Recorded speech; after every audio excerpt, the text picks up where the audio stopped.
Okay, can you guys hear me okay? Yeah. Okay, I'm really bad with microphones, so I'll probably back off. So if I get really quiet, just yell at me. So this last summer I was in Vilnius, Lithuania, which is a weird and creepy place. And this thing that I'm going to read doesn't actually have any ghosts in it, but I felt very haunted while I was writing it. I wrote it in Lithuania. It's an excerpt from something longer that's not finished yet, called The Invention of History.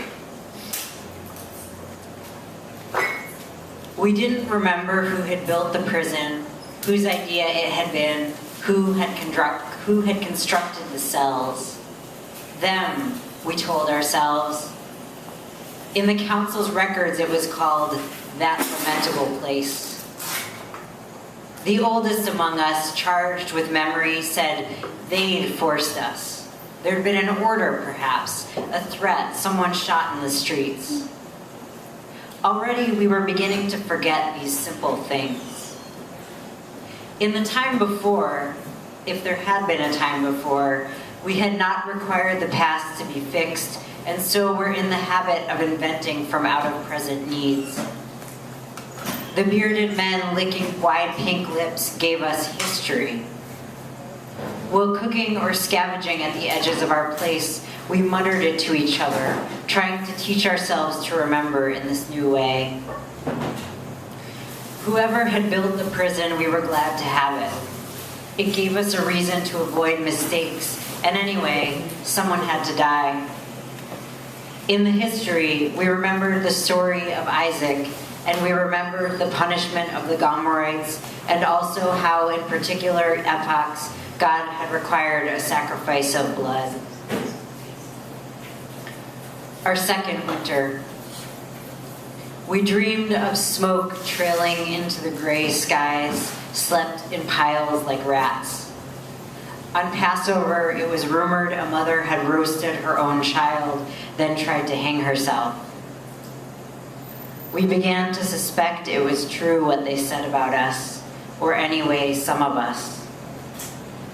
We thanked God for the jail he had created, which we could use to root out the bad ones.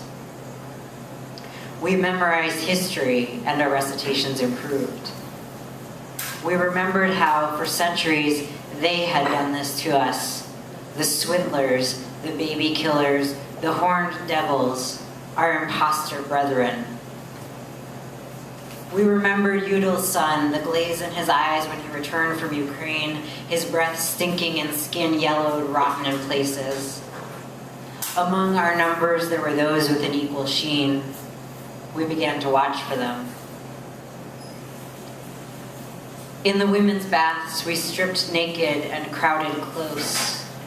The big women had shrunk, but the skinnies were the same, all hard angles and stretched laughter.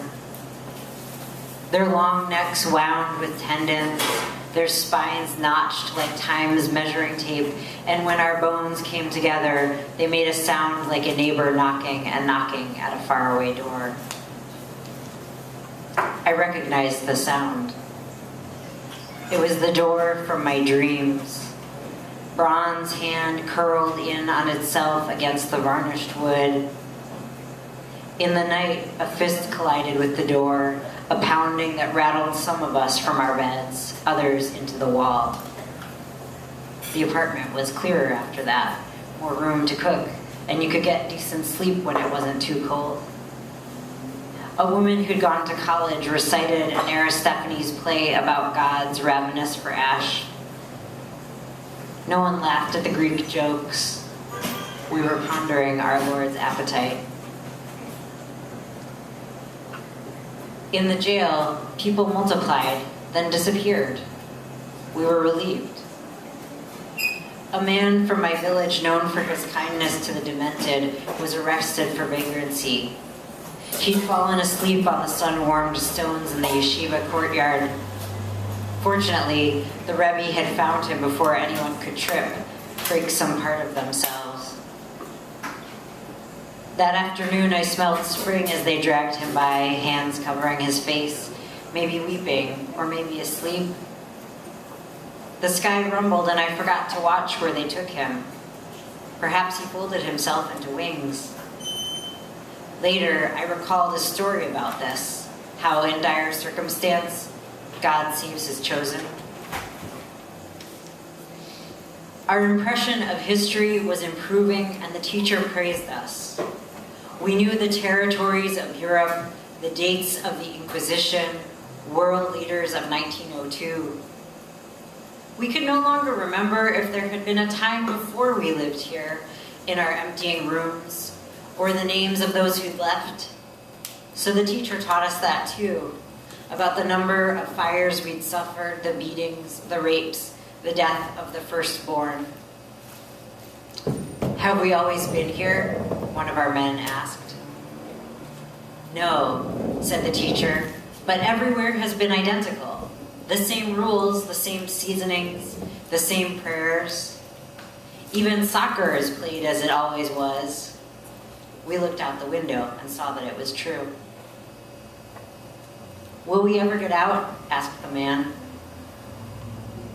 God made the universe as a passage of linked rooms, said the teacher. Leave one and another awaits, then another, then another. But they all contain the same furniture. Our place grew enormous. We stretched our arms, waved our wrists in circles to test its boundaries. They did not give. One of the bathing woman's hair stunk like gunpowder. I pulled her close, making the chilly water heave. We have arms. We are only waiting for you, she whispered. Who's we? Some of us, I can't say. To what end? I asked. Freedom, she said, to how it was before. Beneath us, the earth's wet flesh trembled. Before, I thought, and remembered Babylon, a map of world war, a chalky smear. In history, we learned the future. It was the same. We learned time was static. The teacher pointed at a blinking map of our place, its walls, its trampled courtyards, the blank faces of its 3-story buildings, their mazes of flats, the map dotted with red and blue. Us, said the teacher, pointing his bruised nail at a blue dot. Where is history? Asked someone. The teacher shrugged. Outside, he said.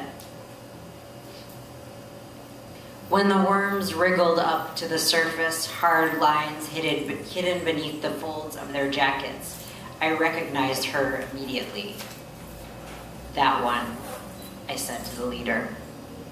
Swiftly, 4 councilmen were upon her, holding her to the stones. Her hair, it looked different in the day, a cyclone of curls, fanned out under her knees. The worms took out their guns, shook them, told us we deserved our deaths. All time is this one room, I shouted, making myself hoarse. The only future is the one behind our shoulders. I thought of the woman's shoulders strung pink from someone's nails, the taste of the ocean on someone's tongue.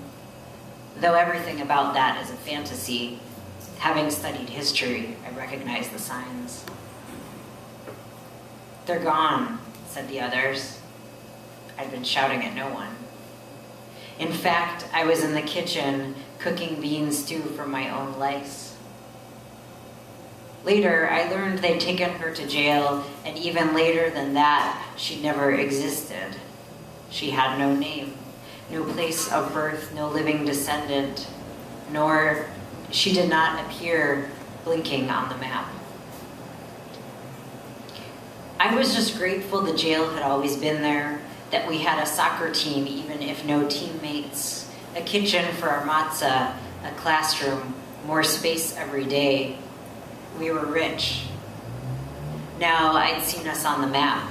I knew we'd be there forever. Woo!